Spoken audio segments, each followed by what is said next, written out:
tem falhado muito a internet, eu não sei para vocês, mas aqui tem Sim, falhado bastante. E para vocês também, eu acredito. Uma sim. questão nacional até. O Brasil não tem condições de manter 10 mega para todo mundo, não tem jeito. Né? Nós não temos estrutura para isso. Então, pode cair, como se cair, esperem, retornará. Essas aulas de hoje são mais curtas. Peço a participação das pessoas que façam perguntas, é interessante, né? Deem opiniões e tudo mais. E a partir de hoje, se a gente quiser mais conversas, os temas podem vocês escolherem. Porque daqui para frente, para ser extremamente sincero, as mais de 200 palestras que eu tenho prontas são para nível superior, entende?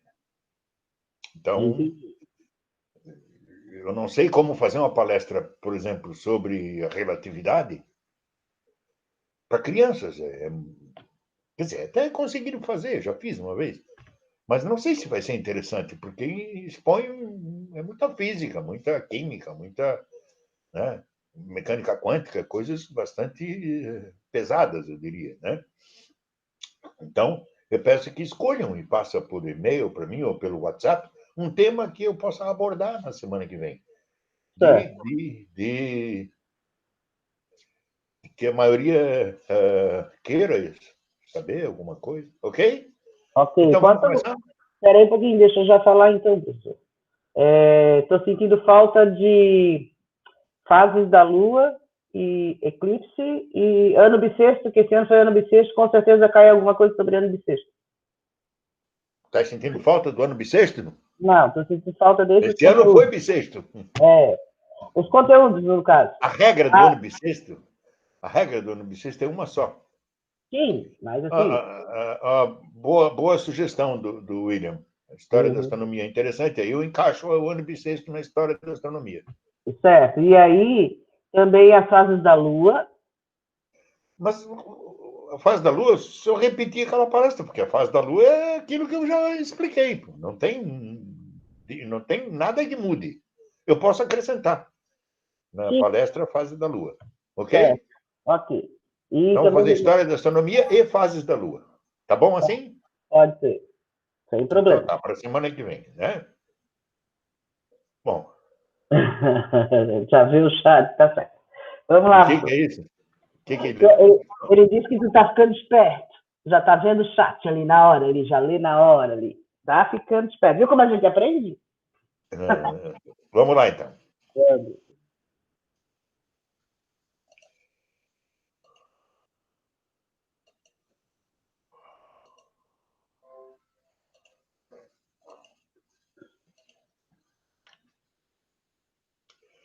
Bem, vamos falar sobre astronáutica. Né? Náutica, navegação, astronomia. Então, navegação nos astros. Na verdade, a astronáutica, nós não podemos falar dela sem mostrar a origem mais remota possível. Assim como o corona vem da China. Mais ou menos no século XI, os chineses dominavam a pólvora. Na verdade, eles estavam procurando uma substância para rejuvenescimento. E aí misturaram salitre com isso e aquilo e acabaram descobrindo a pólvora, né? E os primeiros foguetinhos chineses feitos de bambu, etc. e tal, eram diversão, apenas diversão. Mas se você for historicamente verificar o início da astronáutica, você tem que pensar como a mãe de todos a ideia chinesa do foguete. Os primeiros foguetinhos, obviamente, eram de contemplação, eram foguetes festivos, né? Fireworks, né? E a astronáutica pode ser definida como o ramo da ciência e da técnica que se ocupa com máquinas projetadas para operarem no espaço fora da Terra, sejam elas tripuladas ou não. O professor, só um minutinho. Oi. Desculpa aí, William, você que fez essa aula, né, produziu lá no Google, no e-mail, no Meet, precisa abrir para alguns alunos. Os que estão no computador precisam de autorização para entrar. Tá certo? É você que tem que fazer isso. Obrigado. Repetindo, então, como que vamos definir astronáutica, né? O ramo da ciência e da técnica que se ocupa com máquinas projetadas para operarem no espaço fora da Terra, sejam elas tripuladas ou não. É a ciência e a tecnologia do voo espacial. Em resumo, isso é astronáutica, que nós vamos dar uma pincelada sobre isso hoje. Os dois grandes nomes da astronáutica são um russo e um americano, do começo do século XX, ambos, né? Konstantin Tsiolkovsky e Robert Goddard. Os foguetes de Goddard foram. Eles eram pesquisadores privados. O Constantino era professor, mas o Goddard não, era por puro prazer que ele fazia aquilo. Ele não trabalhava com aquilo, ele fazia no fim de semana em casa. E eles conseguiram. O Tsiolkovsky desenvolveu um combustível maravilhoso. Se você reparar, filmes antigos, a subida das naves soviéticas, a subida das naves americanas, as naves americanas fazem uma fumaceira incrível. As soviéticas, a subida era limpa, porque o combustível desenvolvido por Tsiolkovsky era muito mais eficiente que o americano, que não foi desenvolvido por Goddard, não. Foi desenvolvido por uma outra pessoa. Por esse alemão aqui, o Werner Magnus Maxiel von Braun, um nazista, pai do foguete V2, que era um sujeito que professava as ideias de Hitler, trabalhava para o Hitler, os funcionários dele eram judeus prisioneiros, que ergueram essas V2 que bombardearam Londres, e como há no mundo da política a coisa só interesse, quando terminou a guerra, os americanos perdoaram o von Braun e levaram para os Estados Unidos. Ele é o pai da viagem à Lua. A partir do foguete V2, o von Braun desenvolveu a série de foguetes Saturno, que é o que vai levar o homem americano para o espaço, né? Então, faz parte da história a gente compreender isso e explicar isso, que o jogo político ele é muito diferente do que nós, simples mortais, possamos entender. Ele é muito mais casualístico do que nós possamos imaginar. Então, por exemplo, essa pandemia veio a calhar para um monte de gente, porque eles podem comprar um monte de coisa sem licitação, né? Assim, o von Braun também veio a calhar para os americanos. Não, o cara sabe fazer foguete. Traz ele para cá, não condena em Nuremberg. Ele nem foi para o julgamento de Nuremberg. Ele era responsável pela morte de centenas de prisioneiros de guerra, que num lugar chamado Peenemünde, na Alemanha, em cavernas bem escondidas, eles eram obrigados a trabalhar e esses judeus, ciganos e outras minorias que eles prendiam, e trabalhavam pela comida e exaustivamente morriam. Quando morriam, eram jogados fora, botava outro. Não tinha muita.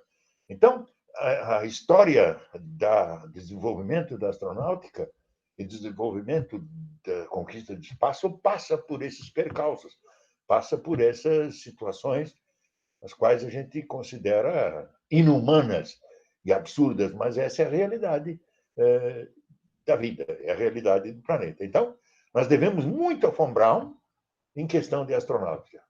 Devemos muito mesmo. Mais do que a Tsiolkovsky, mais do que a Goddard.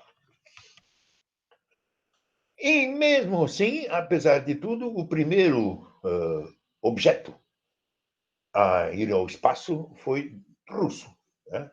O Sputnik 1, que atingiu 577 quilômetros de altura, foi lançado em 4 de outubro de 1957. Eu sou testemunha do Sputnik, eu já era nascidinho, já tinha uma certa idadezinha, né?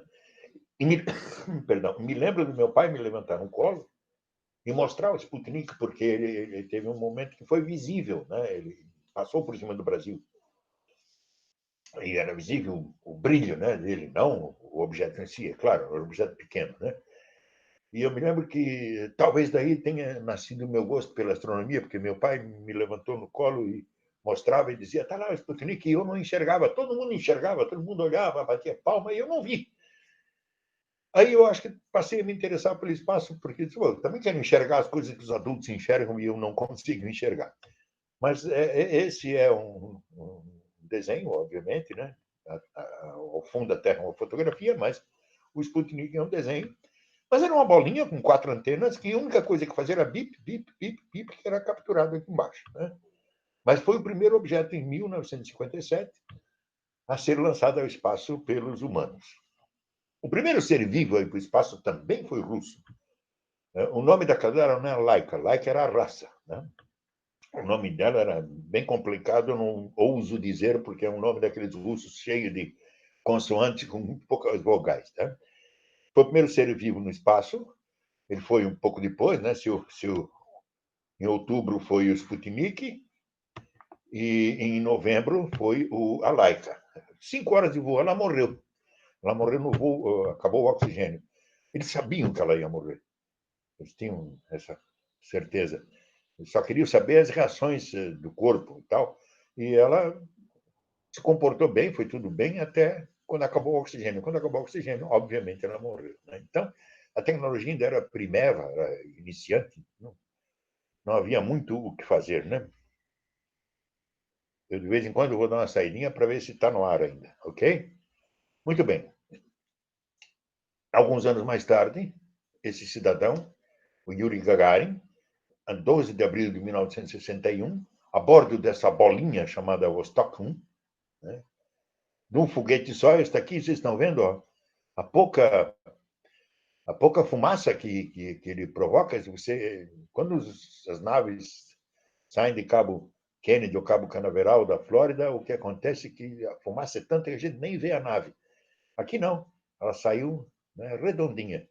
Ele foi o primeiro homem no espaço, fez um voo suborbital, baixa altitude, na mesma altitude talvez um pouco mais da altitude do Sputnik e da Laika, mas foi o primeiro ser humano a ir para o espaço e olhar lá de cima. E é famosa a frase dele, né?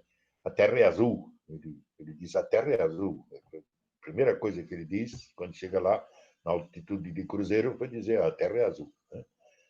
E então esse é o pioneiro dos pioneiros na astronáutica, o primeiro ser humano que vai e olha a Terra de fora da Terra. Depois ele morreu ele era piloto de caça, ele morreu num desastre com o caça. Aqui, as naves americanas, ó, o Saturno, vejam a fumaçada que faz, o diabo do Saturno, né? E ela responsável, essa aqui é a criação do Von Braun, responsável pelo lançamento do Apollo 11, que foi até a Lua, pousou na Lua, etc, etc. Essa história todos nós conhecemos. Mas os dois grandes marcos, então, são Gagarin e Apollo 11, com o Neil Armstrong, né? E Yuri Gagarin e Neil Armstrong foram os dois astronautas mais conhecidos, se tornaram mais conhecidos. Um o pioneiro no espaço e o outro por ter sido o pioneiro na Lua. Né? Tiveram intermediariamente mais outras pessoas, muitas se sacrificando em favor da astronáutica, mas os dois que merecem destaque são o Gagarin e o Armstrong, né? Obviamente. O que é um foguete? Né? O foguete não é uma coisa única. A gente, quando vê na rampa de lançamento, acha que é um objeto único. Não. Ele é composto de várias partes, de estágios. Por quê? Porque o que eu preciso é o menor... Ô, professor, Diga. quem estava no Apollo 11? O Neil Armstrong. Obrigado. Foi o cara que pisou na Lua. O Apollo 11 eram 3, na verdade, tá? Mas o que ficou conhecido foi o Neil Armstrong por ter sido ele quem primeiro colocou o pé na Lua. Mas se você tem internet, não tem? Bota lá Apollo 11 e lê a historinha da Apollo 11. É muito interessante. Isso deve ser um complemento a essas nossas conversas, né? Acho que as pessoas podem dar uma olhadinha lá, Apollo 11, quem foram os outros astronautas, o que fizeram, quem ficou na nave sobrevoando a Lua enquanto os dois desciam na Águia, chamava Eagle, esse pedacinho aqui, ó, que estava acoplado aqui, tá vendo? Esse aqui ficou circundando a Lua, esse aqui com um cara dentro, e aqui desceram 2 até aqui, né? Até na Lua. Essa chamava Eagle. Deem uma olhadinha, Apollo 11, 1969. A história é muito interessante. Isso aqui, para voltar, como a gravidade da Lua, e espero que vocês se lembram das aulas do curso, a gravidade da Lua é muito baixa, a força para levantar isso aqui de volta, para engatar nessa que ficou sobrevoando, não precisa de um foguete como esse aqui. Um jatinho tipo extintor de incêndio levanta da Lua. E só que o botão estou adiantando essa história, hein? O botãozinho de acionamento quebrou. E o que salvou, por incrível que pareça, foi a tampa de uma caneta Bic. Com a tampinha da caneta Bic, ele conseguiu acionar a alavanquinha e ligou o motor. Eles foram salvos por uma caneta Bic. Escrita fina, espero. Então, são vários estágios. Esse primeiro estágio é responsável pela primeira aceleração. Quando chega a uma certa altura, ele solta, entra em combustão o motor do segundo estágio e assim por diante. Terceiro estágio até a nave vai lá na frente soltar o último estágio dela. Então, um foguete não é uma peça única, ele é uma peça aos pedaços. Né? Ele vai soltando as partes dele, porque só assim é possível eu obter, quanto menos peso, mais aceleração eu consigo. Né? Então, se eu tivesse uma peça única, seria um peso extraordinário que depois de uma certa altura não teria mais sentido carregar aquele peso junto, né? Porque eu preciso atingir certas velocidades muito altas para poder escapar da gravidade da Terra. Lembram-se? Quem lembra da velocidade que eu preciso atingir para escapar da gravidade da Terra? Alguém lembra disso? Velocidade de escape era o nome dessa aula. 11 km por segundo. Exatamente. A Roberta gravou bem. 11 km por segundo. Né? Eu preciso atingir 11 km por segundo. Quando a gente está num automóvel, a gente está a 80 km por hora, já é bastante veloz, 100 km por hora. Agora, imagina 11 km por segundo. Não é por hora. Uma hora tem 3.600 segundos. Então, 11 vezes 3.600, vocês têm uma ideia da velocidade. Né? 10 vezes 3.600 são 36.000, né? Mais 3.600 são 39.600 km por hora eu preciso atingir para escapar da gravidade da Terra. Imaginem-se dentro de um veículo a 39.600 km por hora. Não deve ser confortável. É uma velocidade absurda. Bom, já que estamos falando de velocidade, o que faz os objetos entrarem em órbita ou escaparem da Terra? A velocidade. Exatamente isso. Por exemplo, se a velocidade for menor que 28.000 km por hora, chama-se voo suborbital. Ele sobe, no caso do Gagarin ou da Laika, do John Glenn, o primeiro americano a subir no espaço também, sobe com velocidade menor que atinge 28.000 km por hora e desce. A menos de 28.000 km por hora, o objeto não entra em órbita, ele é suborbital, ele vai e volta. Aqui, subiu, bum, voltou. Ok? Se eu tenho 28.000 km por hora, opa, ele é orbital. Orbital em que altura? A altura vai ser determinada por essa velocidade. Então, eu tenho alturas de 500 km, 800 km, 1.000 km e 35.800 km. A estação espacial está... Oi? Pronto?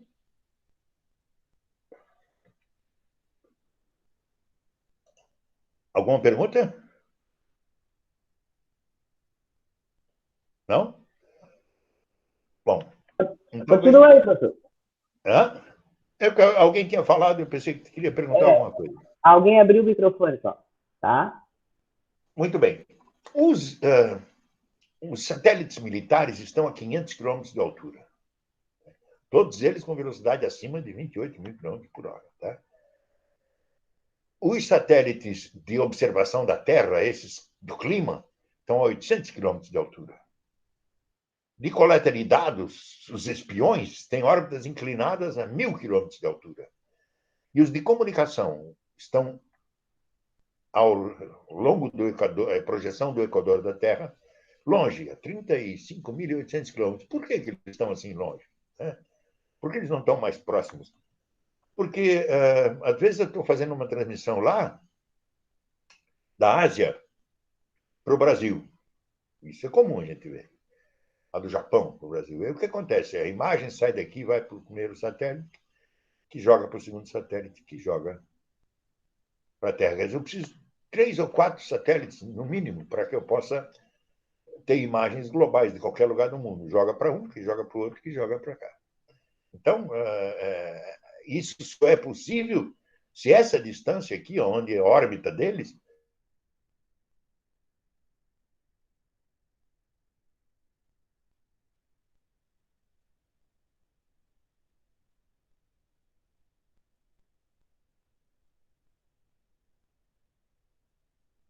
Caiu, gente? Saiu a conexão? Porque eu não estou escutando nada. Alguém me ajuda aí.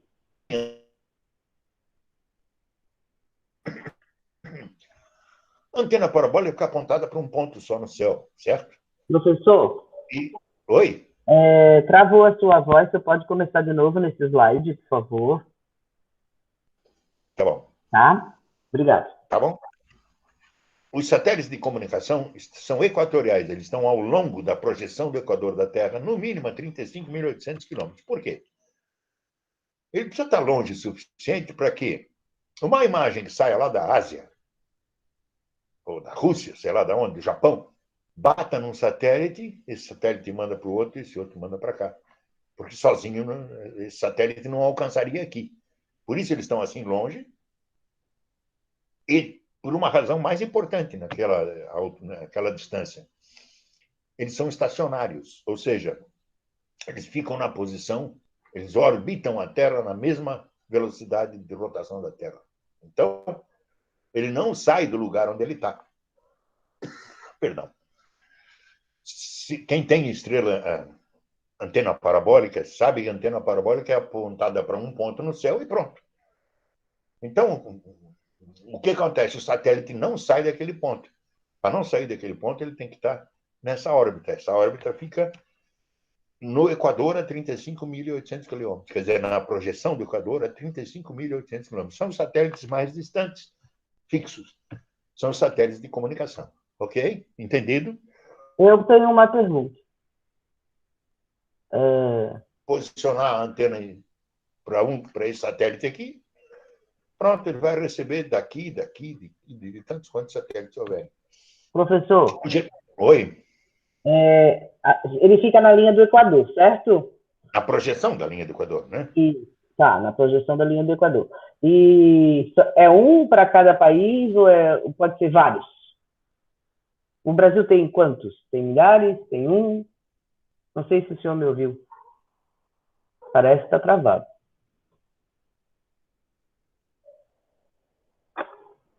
Travou. É isso?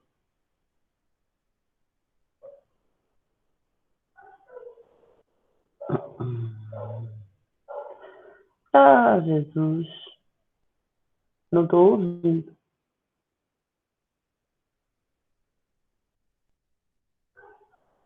E agora? Vocês estão escutando? Não. Não? Pois então ele saiu mesmo. Ele volta. Vamos esperar um pouquinho. Isso. Saiu, já está voltando.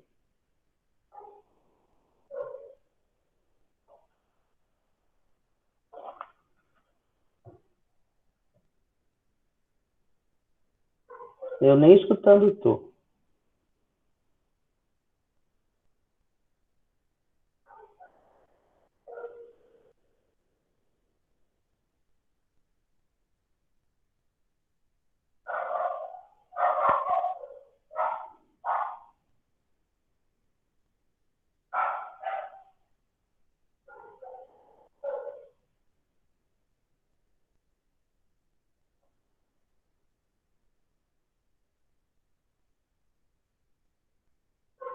E agora? Ó, voltasse. Voltasse.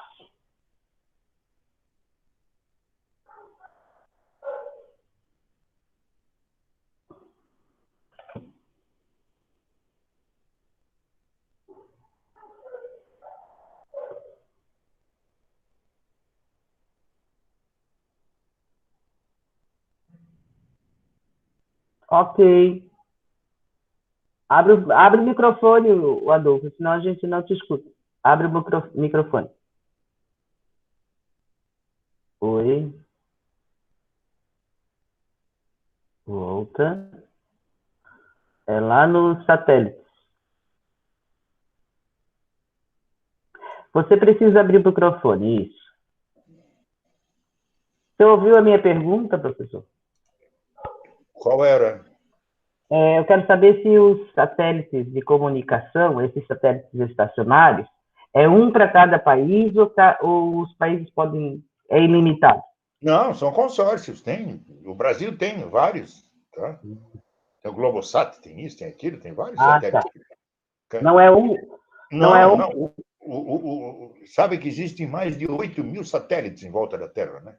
Ah, pois então. É satélite que não acaba mais, tá? É, Então, tá. dessa forma a gente consegue ter a transmissão de qualquer lugar instantaneamente, né? Muito bem. Uma das grandes conquistas da astronáutica foram as viagens longas, né? Porque ir à Lua demorou 3 dias para ir à Lua, né? E de volta foram 3 dias. Então, é perto. Em média, 380 mil quilômetros. É do lado. Agora, Júpiter, quem se lembra da distância de Júpiter? Júpiter é quantas vezes mais distante do Sol do que a Terra, Roberta?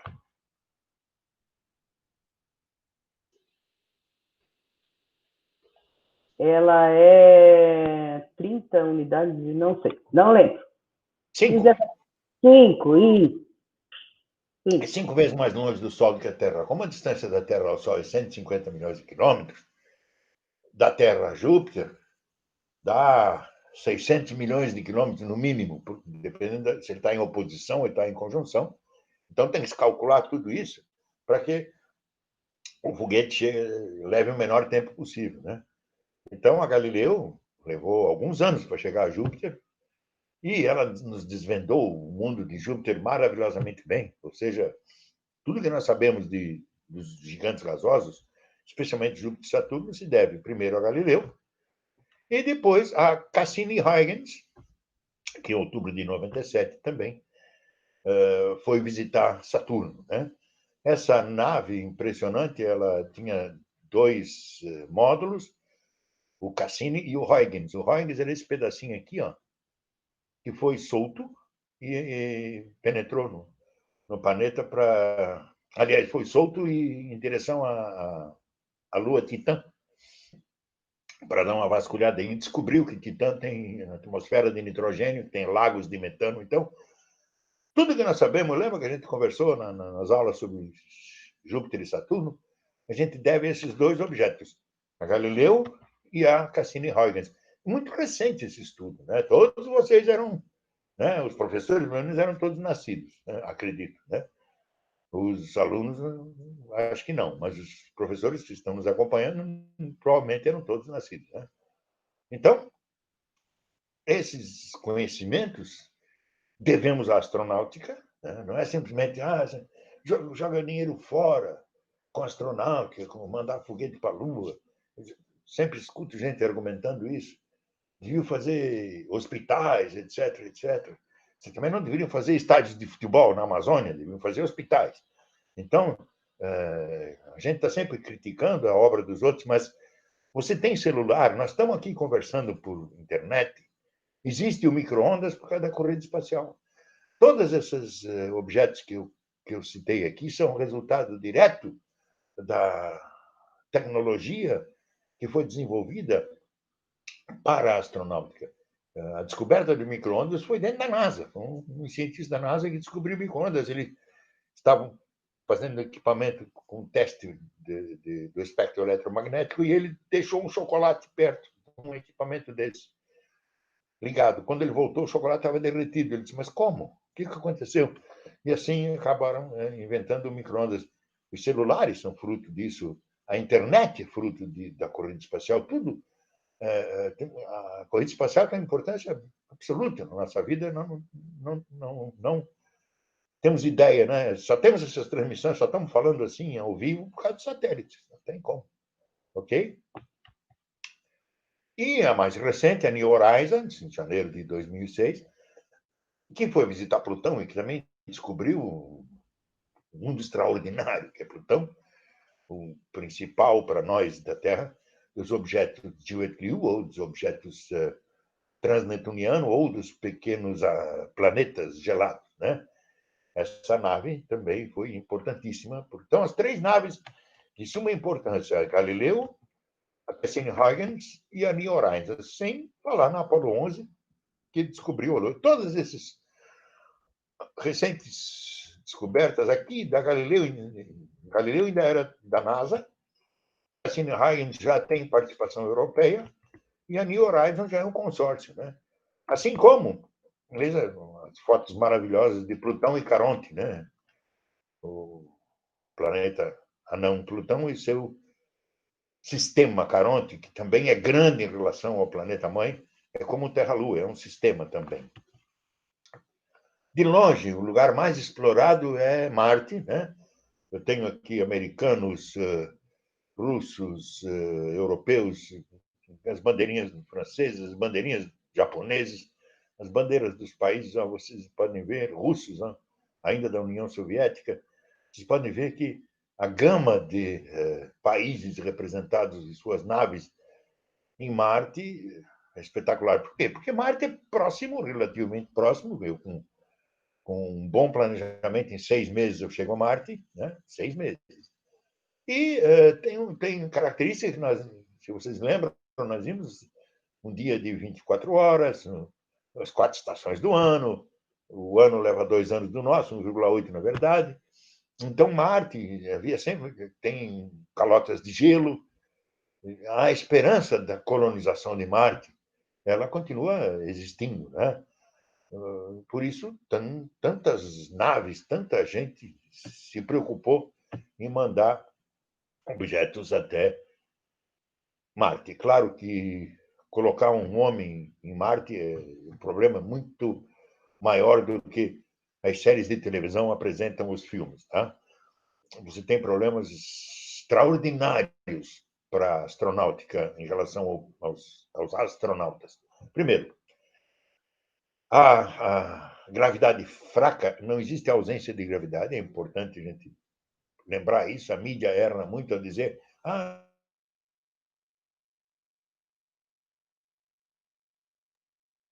não.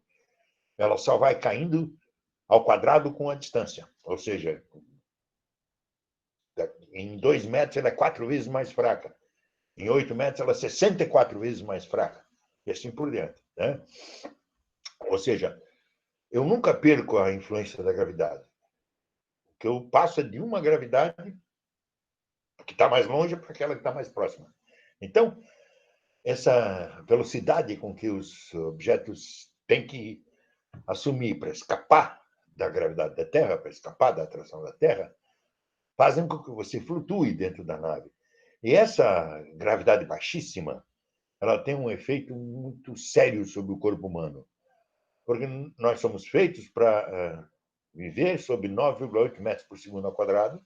Para isso, nossa musculatura, nossa ossatura, são feitas para isso. Quando você coloca a pessoa com uma gravidade, um sexto, um sétimo, um oitavo, um décimo dessa, o que vai acontecer? Os músculos vão enfraquecer, os ossos vão enfraquecer, o osso chega a perder, descalcificar em 40%. A musculatura fica flácida. Então, eles têm que fazer um monte de exercícios que estão lá na estação espacial, um monte de exercícios que é para poder não recuperar, mas manter o mínimo possível de perda. Quando se volta do espaço, se fica uns 40 dias em quarentena, na verdade, de quarentena, e vai sendo superalimentado, porque até a alimentação é complicada no espaço. Então, a presença do ser humano no espaço é algo complicadíssimo. Eu tenho as questões práticas, né, de alimentação, de banho, de banheiro. São limitações terríveis. Eu tive pessoalmente com o Marcos Pontes, que é o astronauta brasileiro, e ele fiz em Lages, numa ocasião, fizemos palestra lá juntos, e ele confessou, não em público, mas assim, para nós, ao vivo e a cores, o cheiro dentro das naves é insuportável. O mau cheiro, porque as pessoas suam, as pessoas fazem suas necessidades ali, não tem, o cheiro não tem como mandar embora, né? O cheiro fica. Então, é muito ruim, é muito negativo esse aspecto da viagem espacial. Outra coisa que tem que se pensar é a questão psicológica. Você botar 2 ou 3 pessoas dentro de um espaço confinado, como vocês viram os foguetes, a parte que leva as pessoas é a menor possível, não pode ser enorme por causa do... Eu precisaria de um foguete 2 vezes maior, né? Psicologicamente, é um problema você ficar num lugarzinho extremamente apertado durante 6 meses para chegar até Marte. Aí vai lá, fica 3 dias e volta. Os desentendimentos são... O treinamento é terrível. O treinamento é terrível. Eles têm no deserto lá, eles têm uma cúpula. Os americanos têm uma cúpula lá no Canadá, eu acho que é lá em cima, na Groenlândia, sei lá onde. Não tenho certeza do lugar. Que as pessoas ficam isoladas dentro de uma cúpula durante 6 meses. E, invariavelmente, dá confusão. Porque, imagina, um espaço pequeno, um mau cheiro, um desconforto, com uma série de coisas negativas, né? E você ali acaba... Então, o grande problema da astronáutica é o astronauta. Isso não está resolvido. E tão cedo não vai estar resolvido. Então, viaja a Marte, nos filmes é tudo uma beleza. Mas não é assim, não. Não é tão simples assim, né? Alguns satélites, como esse aqui, são os satélites, né, do Instituto Nacional de Pesquisa Espacial Meteorológicos, são muito importantes, né? Fotografam aqui. E aqui está desenhado onde fica a América do Sul e toda a movimentação de nuvens e o clima, né? Essa é a Estação Espacial Internacional, ela está a 408 quilômetros de altura, a velocidade que ela está é de 28.600 quilômetros por hora, uma velocidade interessante, né? Acima da suborbital, chega a 29, 28, 600, alguma coisa assim. E, recentemente, a SpaceX acoplou lá, né, na estação espacial. Então, lá dentro tem meia dúzia de seres humanos, já um espaço um pouco maior, né? Ela já é um pouco maior. Aqui é captador de energia solar, que alimenta as baterias, né? Aqui embaixo tem uma cápsula de escape, eles têm lá 1, 2 ou 3 Vostoks russos prontinhas para escapar, se der algum problema, os caras pulam dentro e caem fora, né? Então, essa é a maior aventura humana até agora. Tem gente que fica quase 6 meses. Mas aqui eu tenho bastante espaço. Eu estou em contato com a Terra direto. É diferente aqui. A questão da gravidade nos ossos é problemática aqui também. Eles têm um programa de exercício bastante forte e, mesmo assim, quando voltam fracos, né? Aqui o acoplamento agora recente, né? Mês passado. E o telescópio espacial Hubble está a 540 quilômetros. Essas fotos aqui são boas para os terraplanistas, né? Os caras que acham que a Terra é plana, né? Dá para ver perfeitamente que não é, né? E, ele está mais alto que a estação espacial e pega o espaço. Veja a tênue camada da atmosfera. Quando a gente fala de recursos naturais, de cuidado com a natureza, vejam a nossa atmosfera. É nada, é nada, praticamente nada. Ela, para ser prejudicada, é rapidinho. Nuclearmente, credo. Depois nós vamos falar disso. E vai ser lançado ano que vem, se o coronavírus permitir, esse telescópio, que é muito maior que o Hubble, 6 vezes maior, ou 3 vezes maior, aliás, James Webb. James Webb foi o cara que fundou a NASA, né? Então, essa é a expectativa para o ano que vem.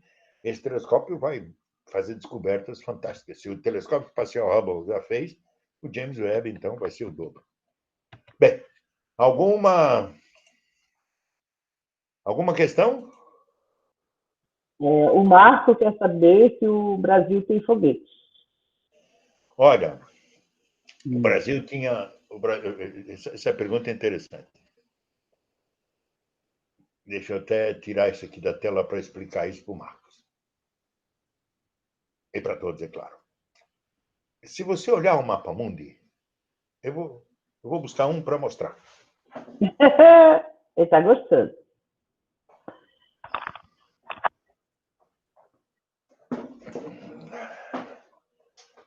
Estão enxergando? Estão enxergando aqui o planetinha? Reparem na linha do Equador. Sim, Sá, levou um pouquinho mais alto, dá para enxergar melhor. Aí. Deu aí? Obrigado.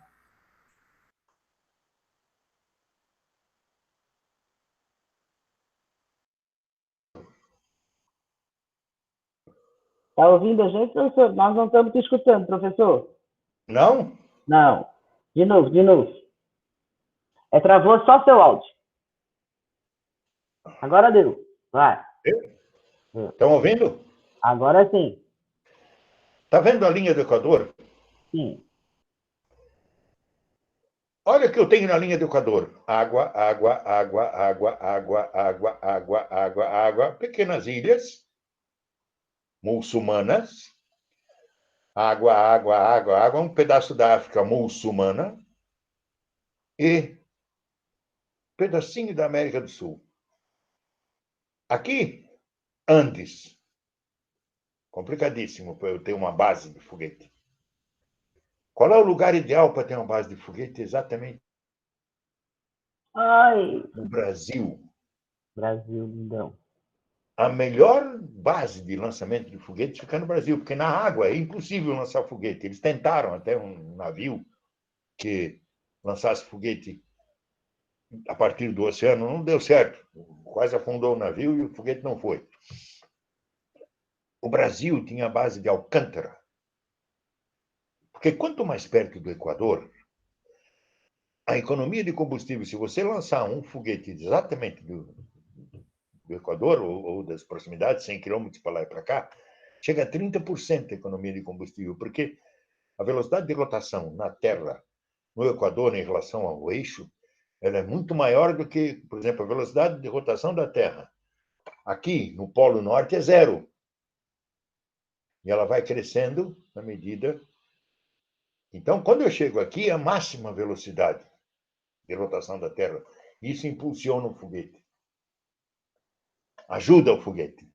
Então, o melhor lugar para lançar foguete é na linha do Equador.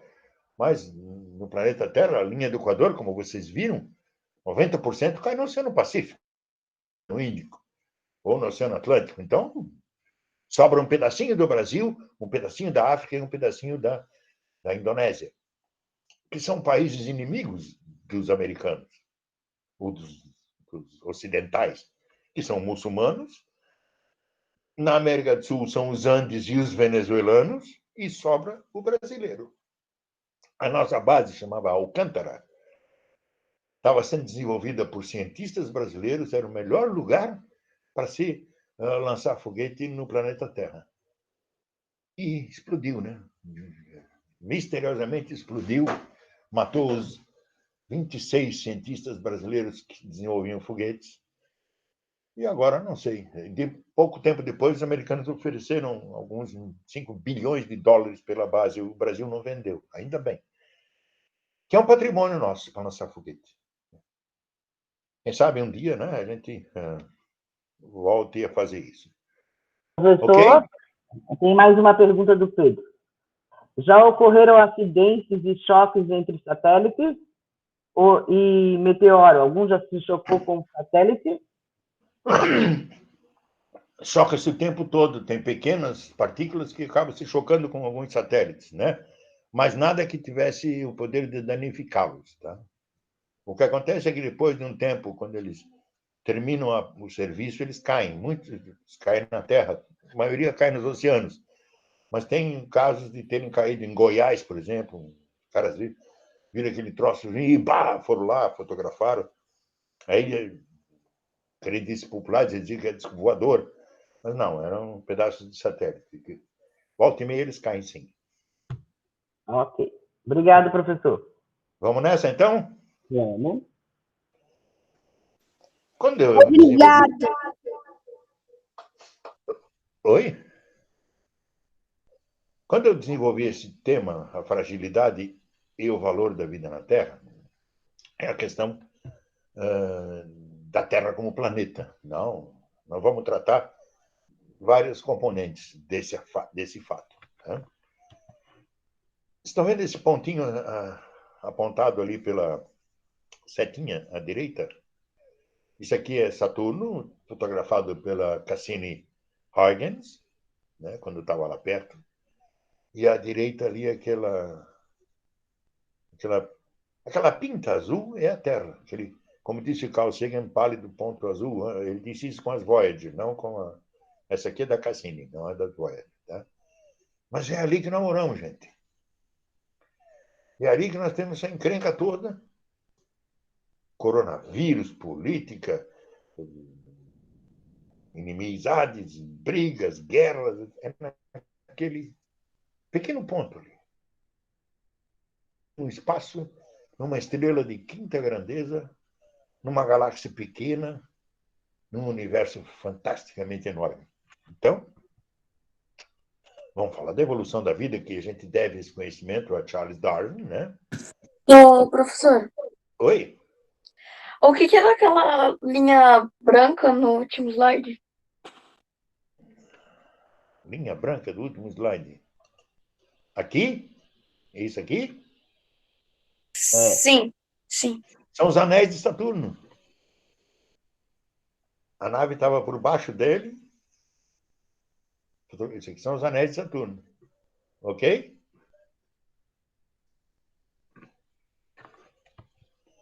Então, a evolução da vida no planeta Terra, ela pode dizer que começa com o Big Bang, depois com a formação da nossa galáxia, que deve ser mais ou menos aqui, ó, as primeiras estrelas, as primeiras galáxias, né, First Galaxies, 1 bilhão de anos após o Big Bang. Né? Depois, mais tarde, aquela questão que a gente já viu sobre formarem os sistemas estelares, no caso, né? Isso aconteceu 4,5 bilhões de anos no passado, aconteceu mais ou menos por aqui assim, ó, formação do sistema solar, 8 bilhões e 700 milhões de anos após o Big Bang. Né? E hoje nós estamos 13 bilhões e 700 milhões de anos após o Big Bang. Né? Foram necessários quase 14 bilhões de anos para que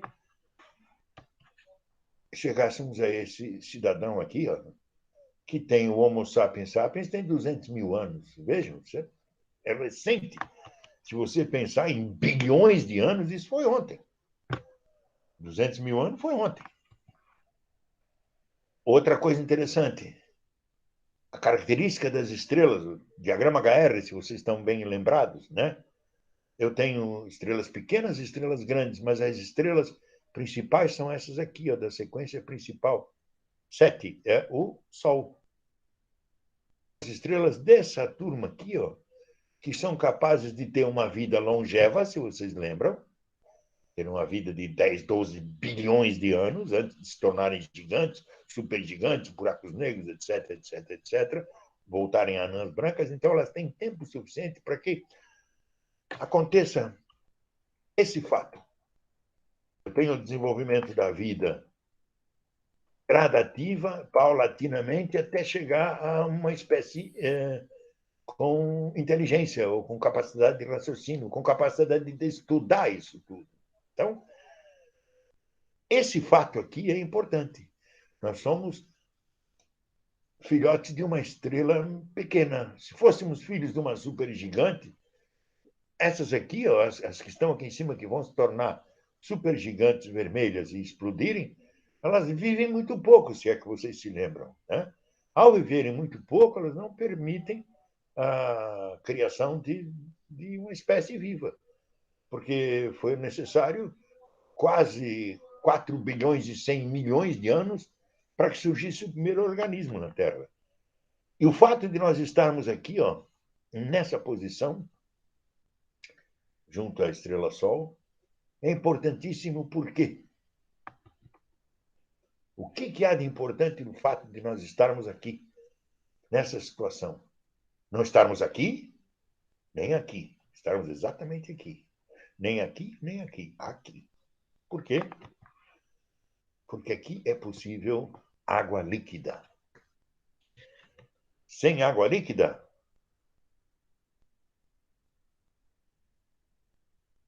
não tem como existir a vida. A vida é dependente direto da água líquida. Se eu não tiver água líquida, esquece, a vida não se desenvolve. Só gelo não funciona, só vapor d'água não funciona. Tem que ter água líquida. Outro fato importantíssimo, a Lua estabilizou o eixo de rotação da Terra. No começo, né? Bombardeamento pesado, quando aquele grande corpo atingiu a Terra e formou a Lua, lembram disso? A Terra inclinou seu eixo em 23 graus e 27 minutos, e isso não muda nunca. Esse eixo se torna inclinado e proporciona o quê? Verão, outono, inverno, primavera para o hemisfério sul e o inverso para o hemisfério norte. Então, não havendo essa inclinação do eixo, não tendo acontecido esse choque, não tendo formado a Lua, o eixo da Terra estaria perpendicular à sua órbita e não teria 4 estações, eu teria 2 regiões polares extremamente geladas e uma região equatorial extremamente quente. Poderia desenvolver a vida? Poderia, mas não da maneira como desenvolver, né? As condições seriam muito piores para que isso acontecesse, ok? Muito bem. Aqui um desenho mostrando essa evolução em espiral, desde lá do começo até aqui, a presença do homem. Você vê que, vejam que o homem, os animais aparecem aqui, ó. Trilobitas, os primeiros objetos animados, né? Há 570 milhões de anos, não mais do que isso. Ou seja, há 4 bilhões de anos aparece a primeira molécula, lá embaixo. Primeira molécula. Há 3,8 bilhões de anos, a célula procariótica.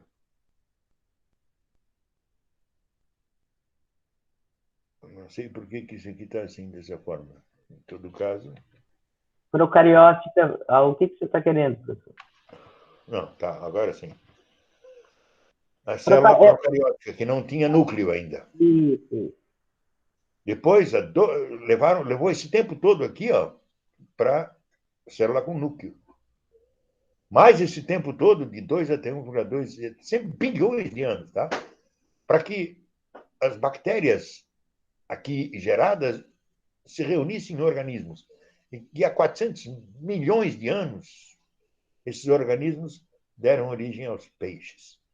Há 2 milhões de anos, e isso aqui é uma pergunta, é uma afirmação baseada no fóssil mais antigo que conhecemos, mas não sabemos se existem anteriores a isso. Então, hoje se fala em 5, mas se fala, não se tem certeza. Surgem os hominídeos, né? Os primatas hominídeos. E apenas há 200 mil anos o Homo sapiens sapiens. Nós somos uma espécie extremamente recente, não só no sistema solar, mas no universo de uma forma geral, né? Então, nós estamos sujeitos a perigos violentíssimos. Nós estamos sujeitos a perigos, o perigo do espaço próximo. Nós temos aqui os planetas anões, os asteroides, prestem atenção nos asteroides, e nos cometas. Choques espaciais. Existem asteroides que cruzam a órbita da Terra. Várias famílias de asteroides cruzam a órbita da Terra. E podem se chocar um com o outro aqui e lançar para dentro.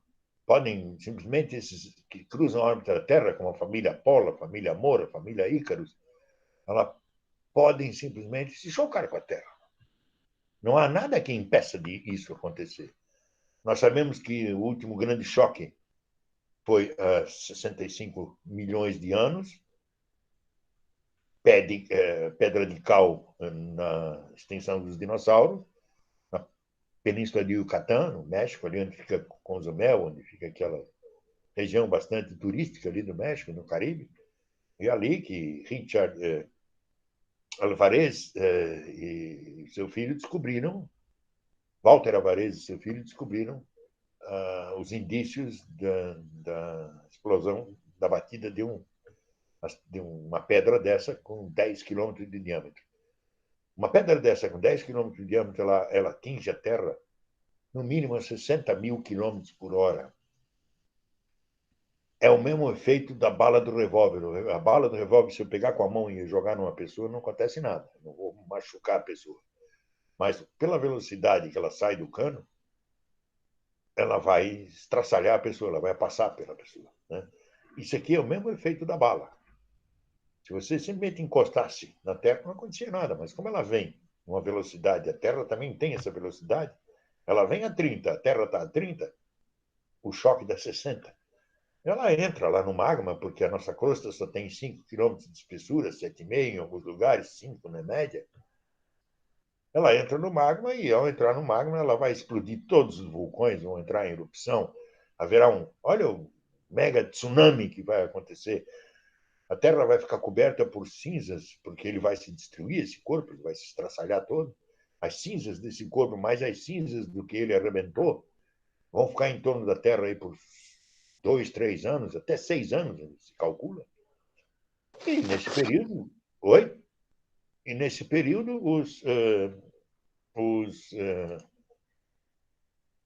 os vegetais vão morrer, os carnívoros vão ser os últimos a morrer. Aqui o que sobrou foram os pequenos animais que viviam em tocas, para nossa sorte. Os pequenos mamíferos, os primeiros mamíferos são dessa época. E eles se protegeram em tocas, em buracos, e carnívoros tinham bastante carne para comer.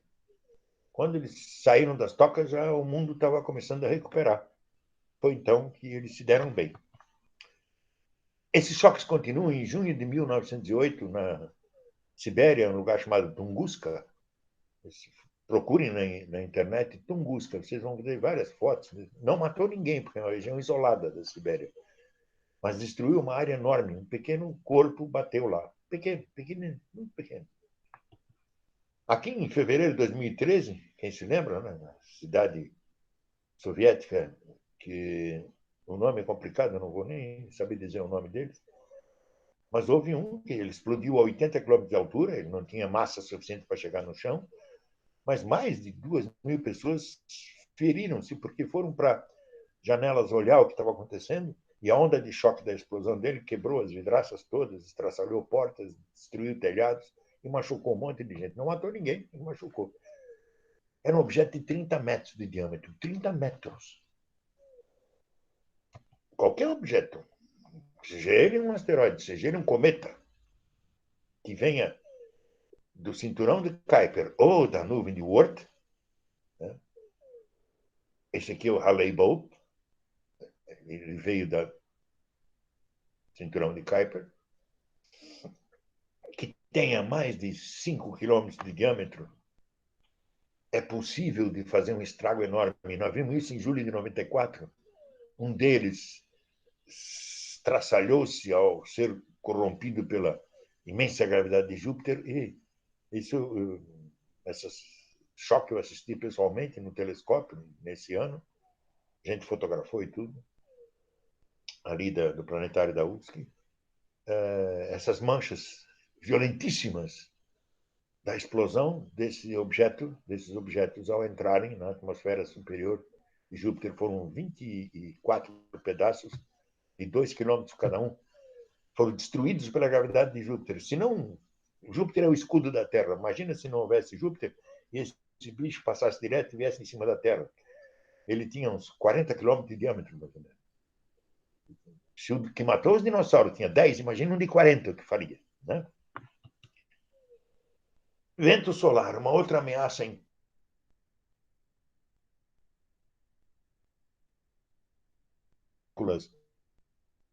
Travou. energéticas Professor, está falhando a sua voz.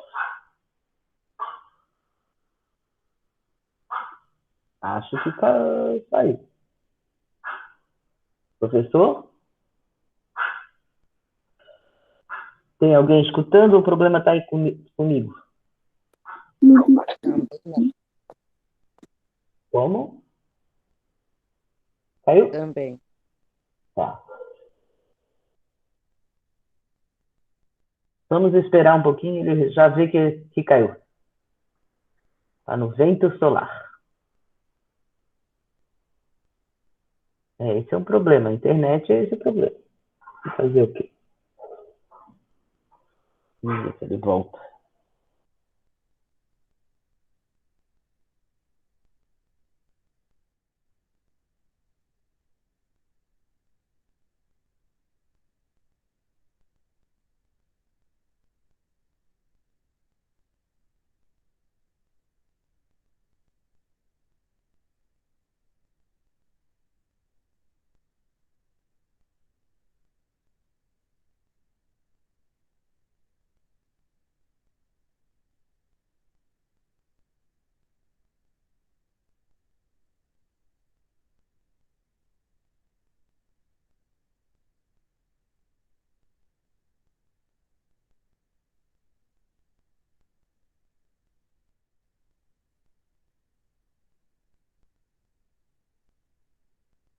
Pá, caiu de tudo mesmo, né? Até da apresentação, foi isso, gente?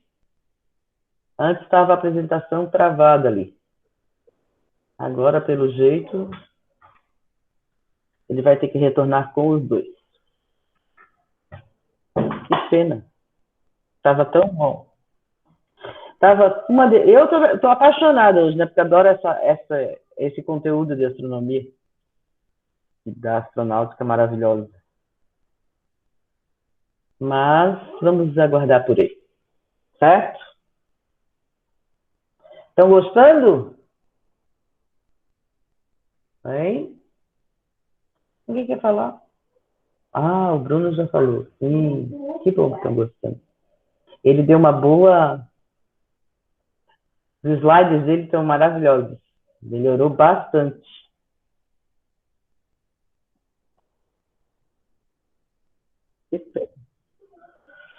Vamos aguardar agora. Fazer o quê?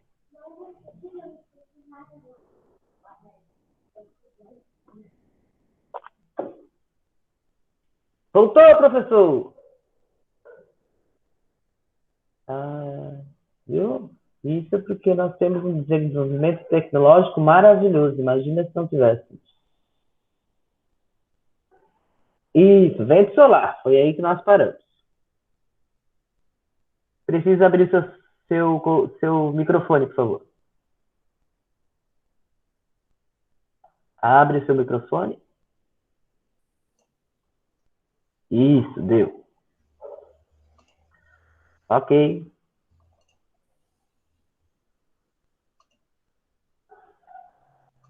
Deu agora? Estamos te ouvindo bem agora. Vamos lá. Então, o vento solar, que é constante, o Sol emana isso de acordo com as suas atividades, número de manchas, etc., etc., que eu acho que a gente, na aula de estrelas, a gente falou alguma coisa. Na Terra, nós somos defendidos dessas partículas violentíssimas que provocam câncer, um monte de doenças, pelo campo magnético da Terra, que é que no núcleo da Terra tem níquel e ferro em ebulição, e esse níquel e ferro proporcionam o que chama hidrodínamo, que forma essa figura de aranha que defende o vento solar. Mas de tempos em tempos, de 1,5 milhão, 2 milhões de anos, não há uma precisão de data, isso está gravado.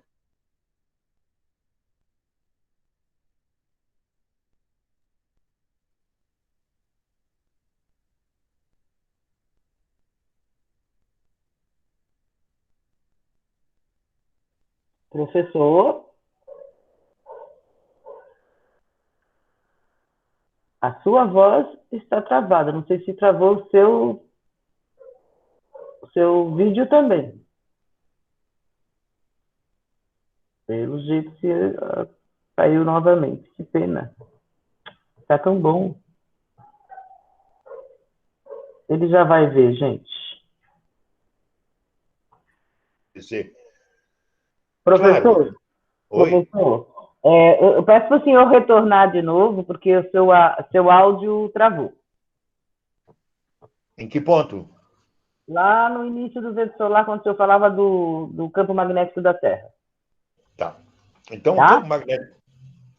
Tá ouvindo agora? Sim, mas não está a imagem. Falta a imagem. E agora? Ainda não. Quer dizer, eu não vejo, pelo menos. Deixa eu olhar Ah, aqui. Espera aí. não, não, caiu. Caiu. É, vai ter que só colocar de novo, né? Apareceu? Ainda não.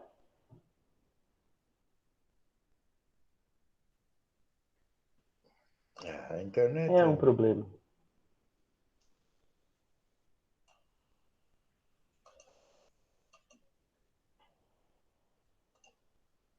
Isso, agora vai aparecer.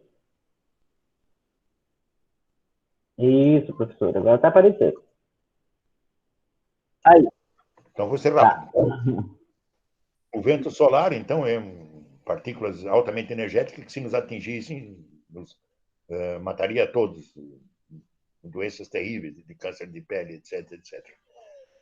Níquel e ferro no núcleo da Terra em ebulição, 4.500 graus, fazem o que se chama hidrodínamo e provoca o campo magnético da Terra, o magnetismo da Terra, que nos defende do vento solar. De tempos em tempos, esses polos norte e sul invertem. Esses tempos não estão bem calculados e essa inversão faz com que, durante algum tempo, não haja essa proteção. Então, já temos a segunda prova da fragilidade da vida na Terra. A primeira, choques vindos do espaço. A segunda, o próprio vento solar, que pode nos destruir. Vai acontecer? Vai. Quando? Ninguém sabe. O perigo do espaço profundo, a radiação ionizante.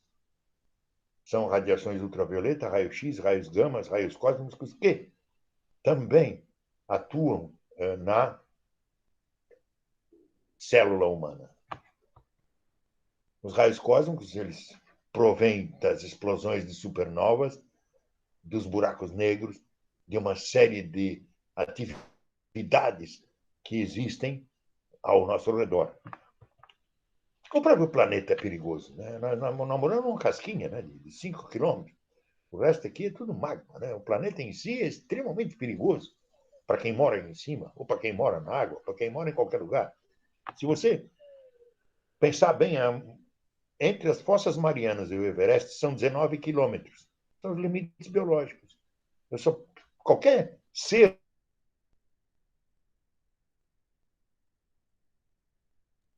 Travou novamente, professor. A voz.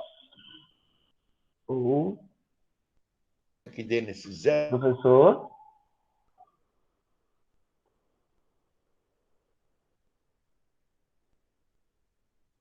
Professor.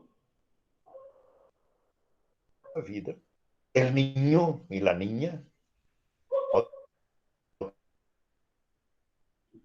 Adolfo. Ô, professor Adolfo. Que droga.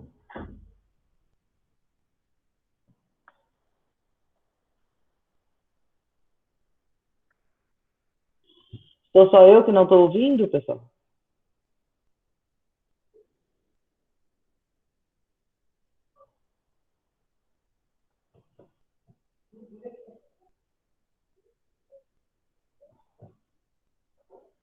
Então ele vai ter. Ele saiu novamente. Né? Vamos aguardar mais um pouquinho.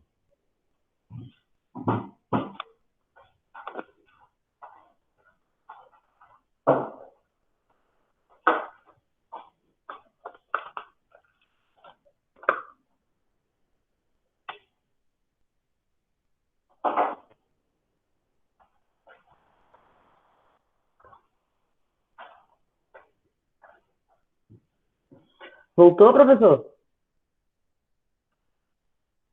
Não, agora ele saiu de vez. Tá, vamos aguardar então, professor.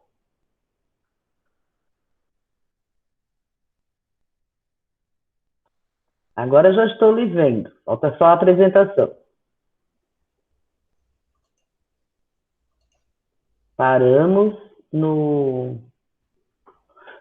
na crosta terrestre lá. Uma antes, eu acho. Antes ainda um pouquinho.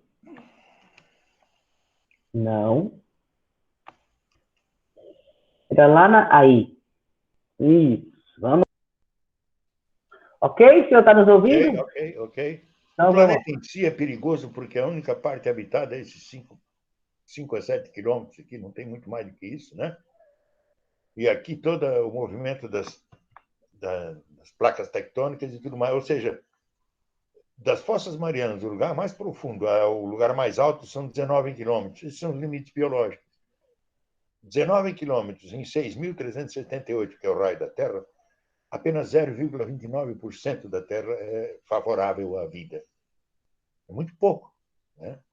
Qualquer encrenca nesses menos de 1%, um terço de 1% da Terra é habitável, o resto não. Eu tenho eras El Niño, Laninha, eras de gelo, degelo, movimento de placas tectônicas, tudo isso em si é um empecilho à vida, né? A precessão dos equinócios, o fato da Terra ter esse giro, não muda o ângulo, mas muda a posição em que aponta esse eixo, faz com que até 14 centímetros por ano aumentem os desertos, principalmente no nível do Equador, os desertos aqui da Califórnia, da África, não exatamente no Equador, mas próximo, né? Aqui no Nordeste do Brasil e tudo mais. Então, os desertos estão aumentando. 5 extinções grandes em massa já foram são bastante conhecidas. Uma que chegou a 90% das espécimes foi essa aqui, ó, o Triássico. Tá? Muito mais do que a dos dinossauros. Aqui, 90% das espécies. E, além do que, nós somos os nossos próprios inimigos. Né? Nós somos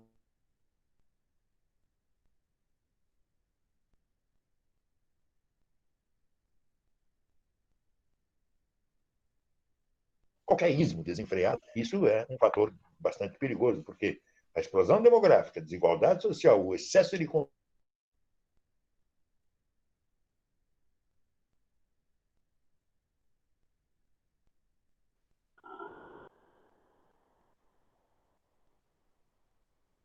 Não,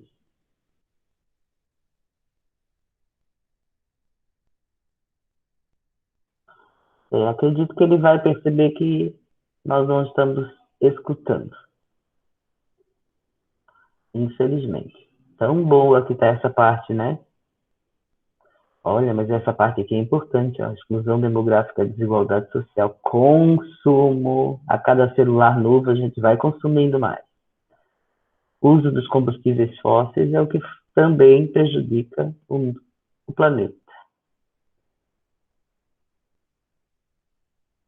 Vocês estão escutando?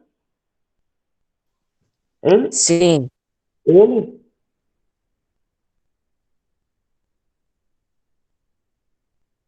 Ele não. Eu também não. Não, ele não, eu gosto. Ele não.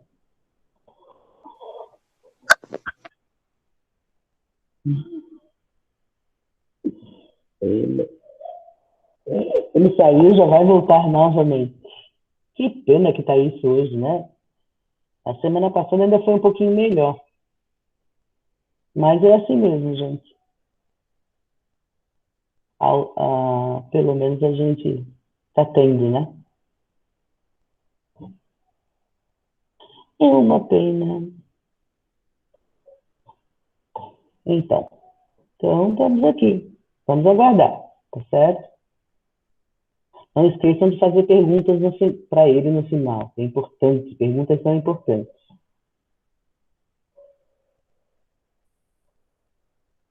Deixa eu ver aqui. Ele vai retornar e continuar lá do homenzinho. Pode ser em decorrência do tempo ruim mesmo, né? Não sei bem como é que funciona isso. Mas na chuva, quando tem dias de chuva, é mais difícil. A internet mesmo, né? Aqui em casa, pelo menos, é terrível. Por isso que eu geralmente deixo a minha câmera desligada. Agora eu liguei porque... Para vocês me verem. Né? Tô com saudade.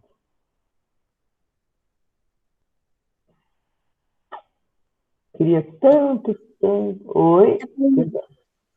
Quem tá falando? Ó, voltou. Isso. Vai retornar. Voltou, professor.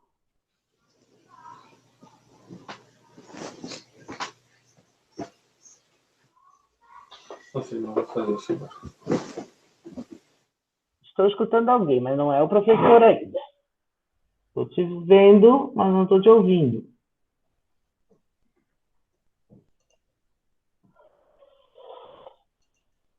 Estávamos lá no homenzinho. Tá me ouvindo agora? Tá. Estávamos lá no homem como parte do problema do planeta. Ui. Aqui? Isso aí. Nós somos nosso próprio inimigo, tá? Porque explosão demográfica, desigualdade social, excesso de consumo, uso de combustíveis fósseis, que não se iludam, nós vamos usar até acabar a última gota. Tudo isso, desmatamento e queimadas. O arsenal destrutivo atômico que nós temos é absolutamente incrível. Nós podemos destruir a Terra 700 vezes com o que nós temos guardado de bomba atômica. Tudo isso de um ser cuja única arma é a sinapse neuronal.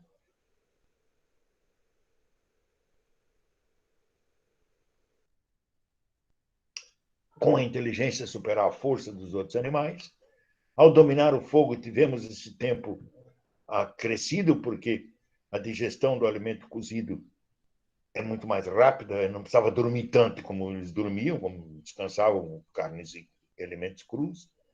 Isso trouxe o progresso, mas, devido à nossa bacia, a bacia das mulheres, o parto do ser humano é extremamente difícil, muito mais difícil que qualquer animal.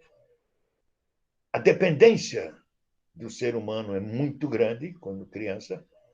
Por exemplo, aqui, gnus, em 20 minutos, eles já estão aptos a correr igual a mãe para fugir do predador. O ser humano, se você largar ele com 6 meses, ele morre. Se você largar com 6 anos, ele ainda periga morrer. Né? Além do que, nós acabamos nos juntando na urbe, né? A urbanização transformou a nossa superpopulação. Nós somos 8 bilhões. Né? E isso é antinatural, obviamente. Quer dizer, a Terra tem que ser tratada como uma maçã, porque a parte habitável, como nós vimos, é como se fosse a casca da maçã. O resto não serve para nada. Então, a gente tem que pensar nisso com muito carinho, porque a vida é extremamente frágil. Extremamente frágil. Vem o perigo do espaço, do próprio planeta, e nós somos nosso.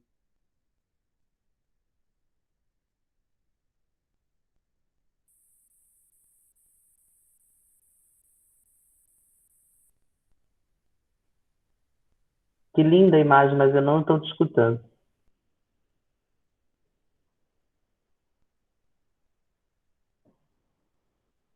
Esse é um. E agora? Não tem outro horário. Não, acho que não tem outro horário, não sei. Esse horário. A conexão dele nesse horário é muito ruim mesmo. Talvez a gente pense num outro horário melhor. Não sei. É um horário que foi disponibilizado para poder, por ele, né, a direção da escola, por mim, achamos mais por bem que esse seria o melhor horário. Mas também, como vai saber, né? Quais os horários que não vai ter problema. problema é a conexão mesmo. E como disse a professora ali, eu acho que a chuva piora a coisa. O tempo feio piora a coisa.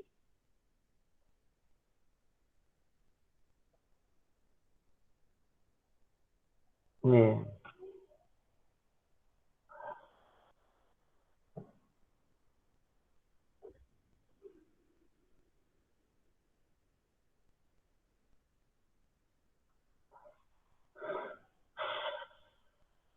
Como é que é?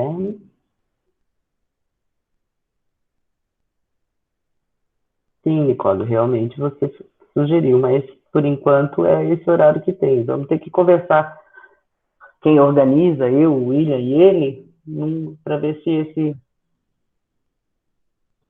Vou tentar fazer a possibilidade de mudança. Vamos ver. Que é ruim mesmo, né? Tão boa, quando tá ficando boa, aí cai. Ah, tristeza.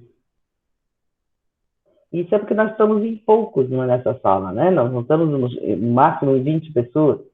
Quando está em muitos, acima de 50, ainda, a conexão ainda fica pior, pessoal. Eu sempre tenho participado de várias reuniões com mais de 50 pessoas e é terrível.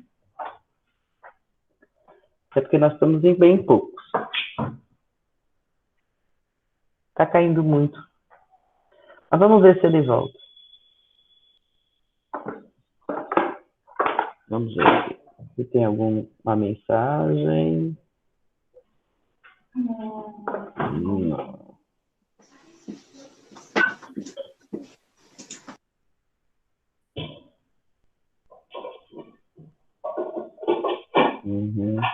Uhum. Ó, voltou. Voltou, professor. Vamos lá. Tá ouvindo? O senhor tá ouvindo a gente agora?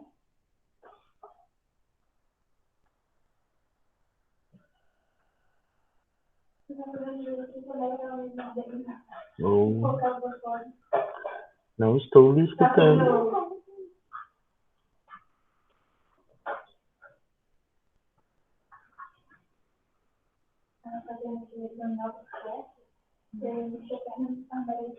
Olá.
Estão me ouvindo?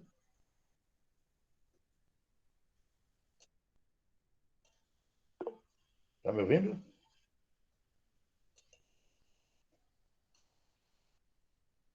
Sim. Então. Então, era isso que tinha para falar. Não tenho mais.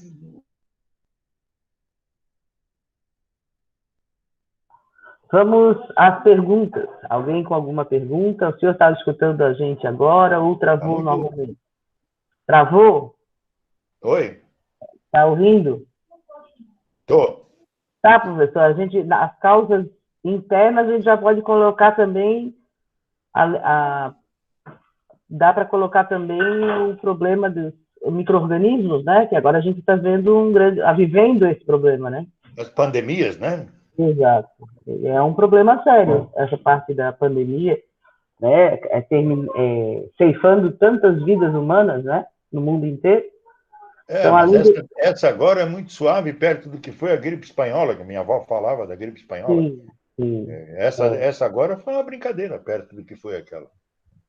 Está Você conhece sendo, alguém que morreu? se eu conheço alguém que morreu, É, não pessoalmente. nem eu também, não conheço Não ninguém. foi. Então não é uma coisa assim. A gripe espanhola, morria o vizinho, morria o cara da frente, sabe como é que é? Morriam os sim. parentes. A gripe espanhola matou um monte de gente. Deixa eu ver se tem alguma pergunta. Professor, eu gostaria de lhe pedir, antes das perguntas, que o senhor enviasse para mim esse slide e o da semana Vou passada. enviar. Os Assim dois, que se a conexão não cair, né? exato. Mas uma hora ou outra eu envio para ti. Tá. Ultimamente, eu acho que por causa dessa questão de ficar todo mundo em casa, está todo mundo usando a A internet internet. simultaneamente e a qualidade do sinal cai muito. No Brasil, nós não temos essa capacidade toda. Né? E eu vou abrir o negócio da OBA lá e vou ver os conteúdos que dizem que é para estudar, né? E aí eu envio para o senhor também via e-mail quais são esses conteúdos para ver se faltou alguma coisa ou não. Pode ser? O senhor me ouviu? Travou, Lu, eu não escutei nada. Tá, então eu vou dizer novamente. Agora está ouvindo? Sim? Não, estou travando. Bom, está me ouvindo, professor? Não, ele está saindo. Conseguiu me ouvir? Bom, o que eu disse é que Travou de novo. eu vou enviar para o senhor os conteúdos que a OBA diz lá que é para ser estudado para ver se falta alguma coisa ou não ainda. Pode ser? Ok, valeu, ok. Tá, eu vou enviar pelo Ok, e-mail. Tá? Alguém com tá alguma bom? pergunta? E também, Então, outra coisa. até quarta que vem. Tá bom, professor, obrigado. Tem Os mais alguma estudantes. pergunta? Tem que ser rápido, antes que caia. Não, acho que não, professor. Acho que ficou muito boa essa aula de hoje, estava excelente. Nós gostamos muito. Pelo chat aqui dá para. Tem uma pergunta. Eu tinha uma William. pergunta, mas acho que porque caiu a conexão, não consegui falar. É sobre a questão do Travou. vento solar. Quantos quilômetros que ele avança? Você ouviu, professor? Acho que ele caiu a conexão de novo, Roberto. Pode ser. Tá Nada. ouvindo? Não, né? A conexão está muito ruim mesmo. Então nós vamos. Não tem nada. O William, história da astronomia semana que vem? Sim, vou fazer história da astronomia. Ok. Tá. Ok, então vamos terminar por aqui. E aos estudantes que estão presentes, por favor, entre no portal, façam a atividade. A oitava atividade está com poucas pessoas, hein? Vamos lá? Eu agradeço a presença de todos. Professor, agradeço muito, hoje estava ótima. Tá? Adorei o assunto de hoje. E obrigada, pessoal. Beijinho, beijinho. Então. Tchau, todo mundo! Tchau. Tchau. Tchau para todos.